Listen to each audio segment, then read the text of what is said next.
श्री हरि विष्णु भगवान की जय। एकादशी की हार्दिक शुभकामनाएं आप सभी को। चलिए सुनते हैं एकादशी व्रत की कथा।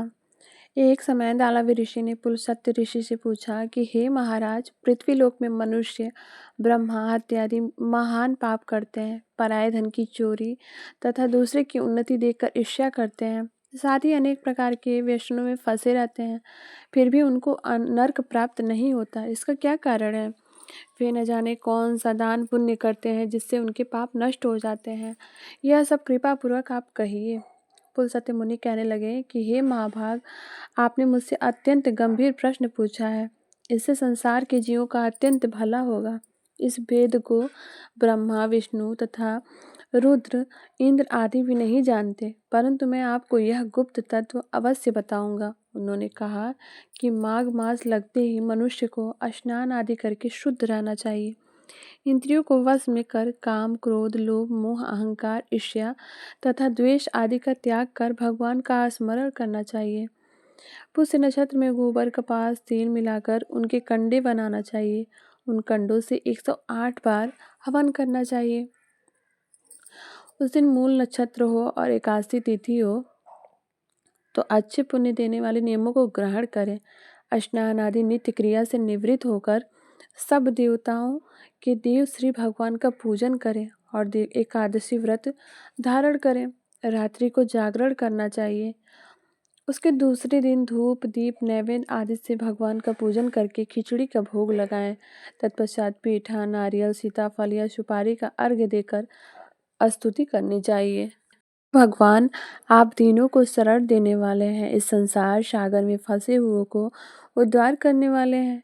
हे पुंडरीकाक्ष, हे विश्वभावन, हे शुभ ब्राह्मण, हे पूर्वज, हे जगतपति, आप लक्ष्मी जी सहित इस तुच्छ अर्घ को ग्रहण करें। इसके पश्चात जल से भरा हुआ कुंभ घड़ा ब्राह्मण को दान करें तथा ब्राह्मण को श्यामा गौ और तिल पात्र देना भी उत्तम है। तिल स्नान और भोजन दोनों ही श्रेष्ठ है। इस प्रकार जो मनुष्य जितने तिलों का दान करता है उतने ही 1000 वर्ष स्वर्ग में वास करता है।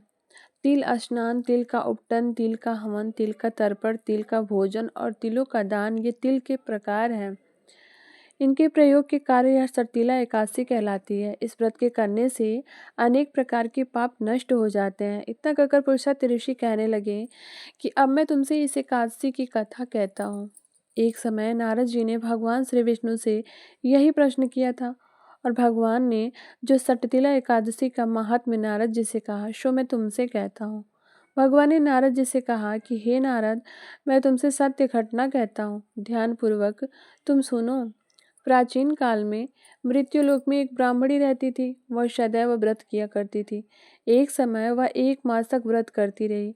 इससे उसका शरीर अत्यंत दुर्बल हो गया। यद्यपि वह अत्यंत बुद्धिमान थी, तथापि उसने सभी कभी देवताओं या ब्राह्मणों के निमित्त अन्न या धन का दान नहीं किया था। इससे मैंने सोचा कि ब्राह्मणी ने व्रत आदि से अपना शरीर शुद्ध कर लिया है, अब इसे विष्णु लोक तो मिल ही जाएगा, परंतु इसने कभी अन्न का दान नहीं किया।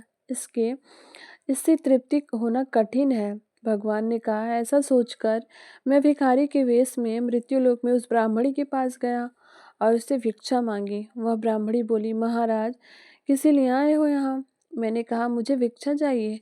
इस पर उसने एक मिट्टी का ढेला मेरे भिक्षा पात्र में डाल दिया। मैं उसे लेकर स्वर्ग में लौट आया। कुछ समय बाद ब्राह्मणी भी शरीर त्याग कर स्वर्ग में आ गई। उस ब्राह्मणी को मिट्टी का दान करने से स्वर्ग में सुंदर महल मिला, परंतु उसने अपने घर को अनादि सब सामग्रियों से शून्य पाया। घबराकर वह मेरे पास आई और कहने लगी कि भगवान, मैंने अनेक व्रत आदि से आपकी पूजा की, परंतु फिर भी मेरा घर अनादिष्ट वस्तुओं से शून्य है। इसका क्या कारण है? इस पर मैंने कहा, पहले तुम अपने घर जाओ, देव स्त्रियां आएंगी तुम्हें देखने के लिए। पहले उनसे सटतिला एकादशी का पुण्य और विधि सुन लो, तब द्वार खोलना। मेरे ऐसे वचन सुनकर वह अपने घर आई। जब देवी स्त्रियां आई और द्वार खोलने को कहा तो ब्राह्मणी बोली, आप मुझे देखने आई हो तो सटतिला एकादशी का महात्म्य मुझसे कहो। उनमें से एक देव स्त्री कहने लगी कि मैं कहती हूँ। जब ब्राह्मणी ने सटतिला एकादशी का महात्म्य सुना तब द्वार खोल दिया। दिव्यांगनाओं ने उसको देखा कि न तो वह गांधर्वी है और न ही आसुरी, वरन पहले जैसी मानुषी है। उस ब्राह्मणी ने उनके कथा अनुसार सतीला एकादशी व्रत का किया। इसके प्रभाव से वह सुंदर और रूपवती हो गई तथा इसका घर समस्त अनादि सामग्रियों से युक्त हो गया। अतः मनुष्यों को मूर्खता त्याग कर सतीला एकादशी का व्रत और लोभ न करके तिलादि का दान करना चाहिए। इससे दुर्भाग्य, दरिद्रता तथा अनेक प्रकार के कष्ट दूर हो जाते हैं, मोक्ष की प्राप्ति होती है। तो बोलिए श्री हरि विष्णु भगवान की जय। हमारी वीडियो आप लोगों को कैसी लगती है कमेंट बॉक्स में जरूर बताना। वीडियो अच्छी लगी तो लाइक करना, चैनल को सब्सक्राइब, वीडियो को शेयर करना। चलिए फिर मिलते हैं, तब तक के लिए धन्यवाद।